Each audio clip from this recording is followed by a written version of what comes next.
Hey everyone, my name is Tegan and welcome back to TandeWrites, where today we have a little bit of a change of video. I am releasing an audiobook for my novel Paper Forests, and I want to talk a little bit more about that process and obviously just announce it here officially on the YouTube channel as I've made my social media announcements.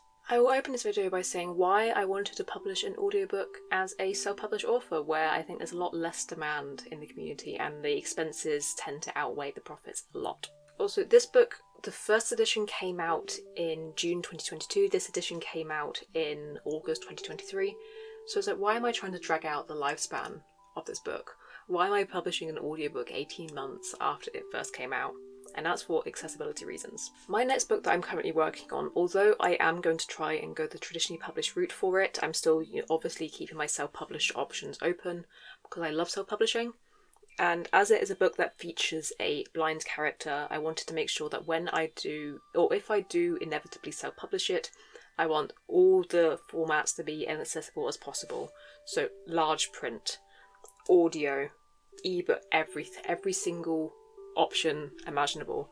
And as you know, I have a book out right now, I thought I'm going to experiment with this one so I know what I'm doing by the time it comes to the next one. Also, Paper Forests is, I think, just under 55,000 words long, so if I was going to do a test run on an audiobook, this is going to be a cheap option due to the length.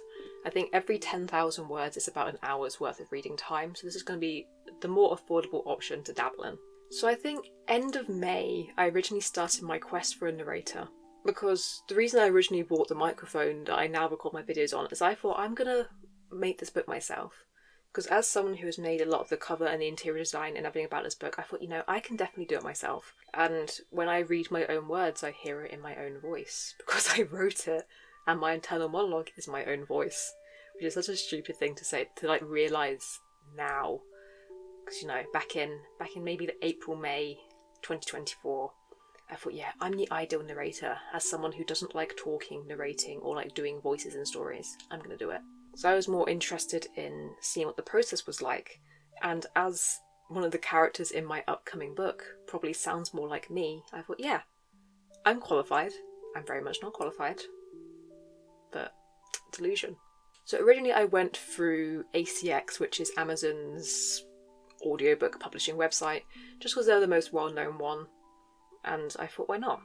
I will say now that I was the narrator for the Paper Ghost short story, like the Paper Forest spin-off, where I did record it myself into my phone mic and edit it, and that was published through Findaway Voices, which we'll come back to. But I'll just say I had like a loose idea of how audiobook publishing worked.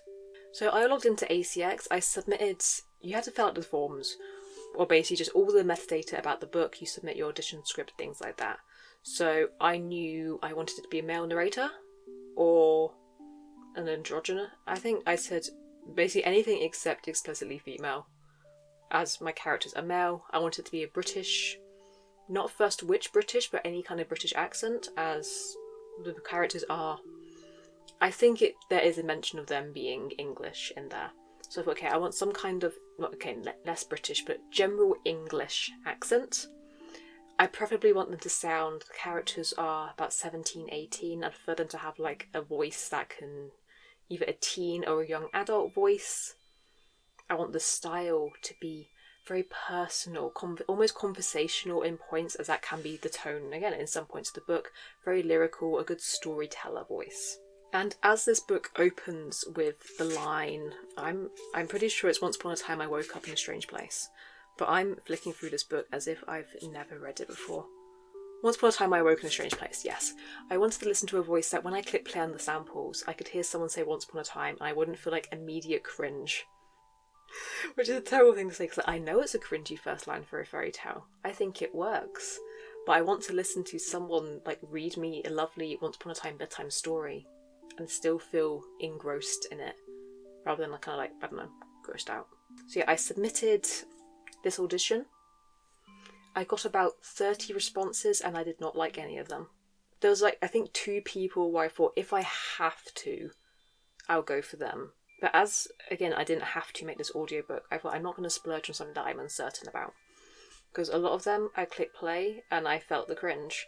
A lot of them I click play, they also didn't have the voice age, or they didn't have the accent. I had a lot of non-British accents applying. So yeah, I don't know again on the narrator's end. Like, surely they can see all this information, but a lot of them just apply for everything. And a lot of them only submitted them reading the first 2 lines, which is not good enough for me to be able to tell if they're suited to the voice or to the story, as they haven't got to the part where the characters are speaking. So I think a lot of them are just kind of rushed auditions, and it wasn't making me feel good about my chances. So I almost abandoned this project. So yeah, I had like the 1 or 2 voices that I was okay with, but I wasn't confident. So I went on to another website. I think I did like a lot of Googling first to work out what to do, and I found a website that's just called voices.co.uk, which has pretty much the same setup as Audible. You submit your audition requirements, so I went with pretty much the same. I have actually had the screenshot for this one, which is accent British general, male, teen voice, but I would have gone for young adult as well. I don't think you could select multiple options for this, like you can for Audible. Well, you could like pick a whole list of accents or a whole list of voice ages. And then, yeah, personable and lyrical was the style. And then I put the list of, here's the content warnings of the book, so you can quit while you're ahead if you need to. I submitted the same audition pages. I might have actually put the full... No, I wouldn't have put the full first chapter. I put the full first scene again. And I left it out into the world. And I got around this time... Let's see. Yeah, so I posted the job on June 7th. And it only gives... Was it a week? So on Audible, you can, I think, set the deadline as long as you want. But if you use on Audible, on ACX, but if you use Voices, they kind of decide the timelines for you. So it only submits, lists the job for a week. And I got 30 auditions again in that time, the same as ACX. I was like, oh my god, this is like a rush thing. And again, this time I got a lot of auditions where, the accent wasn't anything close to what I wanted. The age, the tone, some people just like reading it in their normal voice. And then I found the person, Harry Dyer. It was like love at first sight, love at first listen, if you will. It got to a point where I was just like so disheartened by some of the responses I was hearing that I was reading through people's profiles before clicking play on the sample. And then I saw this lovely Harry Dyer, who I think is from up north somewhere. I can't remember the top of my head right now. And I thought, yeah, I'm going to listen to that. Because I do enjoy a northern accent. And it was love at first listen. And he also submitted like a good amount of the script sample, so I could hear the characters' voices. And I didn't feel the cringe listening to him read Once Upon a Time. And it was beautiful. Oh, and when you submit the job, there are a few options that come up. Obviously, you have to say how much you're going to pay for the job. You choose it in it gives you like price ranges per hour. I think I went for the 50, there's like 50 to £100 per hour, there's 100 to 200, 200 to X amount. I went for, I think, 50 to 100, because I wasn't expecting this to be a high quality audiobook. I wanted a good audiobook, but I wasn't expecting incredible levels. And also, as it's only 52,000 words, that worked out to be maybe between 5 and 6 hours of reading time. So I thought, okay, I'm willing to spend this amount on this project. So yeah, the job budget was between $250 and $499. It's an audiobook. The estimated length was going to be 5 hours 46 minutes. I think it ended up being 5 hours 15. And yeah, 52,000 words word count. So yeah, I chose Harry as my narrator around June 15th. And then it gives you 4 weeks for them to narrate the entire audiobook, which is not long at all. So my main flaw of this website is the timelines. So you can go in, after they've accepted the contract, you can go in and change the date, but with the original contract, you can't. It just sets it automatically to 4 weeks. And again, I didn't have a timeline in mind. I thought, when it's done, it's done. I'm not in a rush to release it. Like, the book came out a year ago, I'm not bothered. So I think it ended up getting done sometime in October. Maybe into September. So it took a couple months, but also Harry has his own life and he was doing actually like some wonderful acting things throughout this time. And I was working. And I wasn't in a rush, so I thought, you take your time. And I think the one main benefit that if I did go the ACX route rather than Voices is that I think ACX makes the narrator submit like a 15-minute sample within like a couple amount of weeks, just so you can see how the progress is going on. And now I think, yeah, that seems cool. I probably would have liked that. But it didn't occur to me at the time that I could just go ahead and ask. Because again, this is my first time doing this sort of work or commissioning people.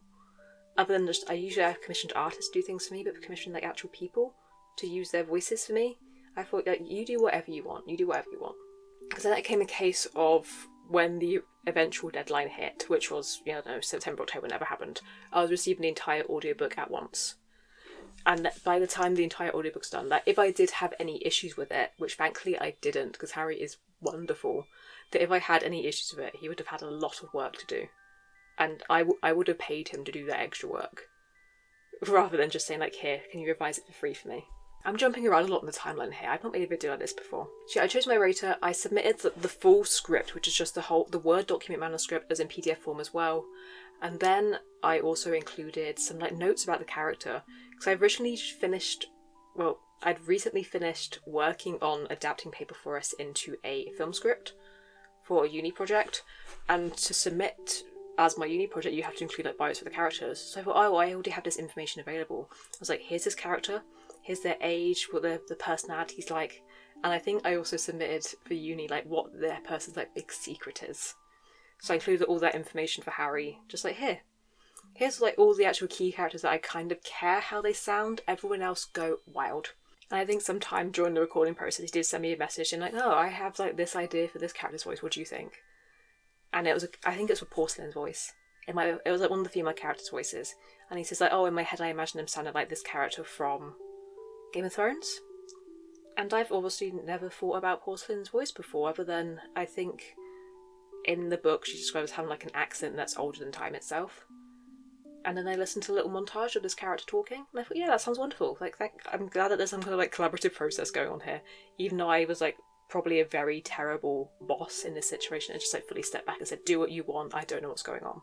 And I generally can't praise Harry's work enough, because it's, again, my main thing of like hearing someone read the first line and not feeling cringe. I wanted to like fall in love with my own story again. I didn't want to listen to it and be like very aware, like, oh my god, this is my words. And the story kind of like took a life of its own with his narration. It like remade the magic for me. I felt the same kind of magic that I felt when I was first writing it.